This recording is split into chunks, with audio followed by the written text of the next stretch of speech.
and to the republic for which it stands, one nation, under God, indivisible, with liberty and justice for all. So thank you very much for being here. We'll go through our agenda. Pretty short for July. Item number 3 is our review agenda. Item 4 is an action item for the consent agenda. Item number 5 is a time for citizens' comments.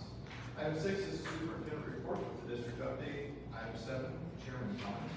Item number 8 is an adjournment of our regular meeting. Item 9 is an executive session.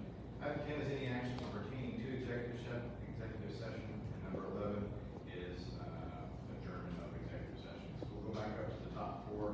The consent agenda, which does have the approval of our handbooks for the 25-26 school year, as well as the approval of hiring district head personnel.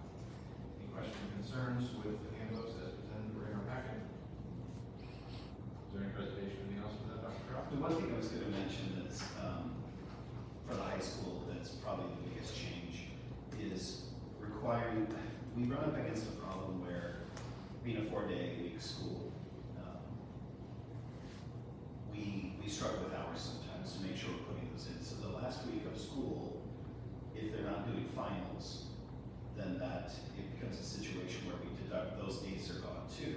And they do that to raise attendance because the other days they're there. And so that actually probably does have a net positive to our attendance, but it hurts our hours that we're required to do with the state. One of the things in working with the high school, we were looking at other alternative incentives besides removing finals. So one of the things we looked at was they have advisory right before lunch, and so we're switching to an incentive where they have hour-long lunches based upon quarterly looking at their attendance instead of saying you don't have to take finals.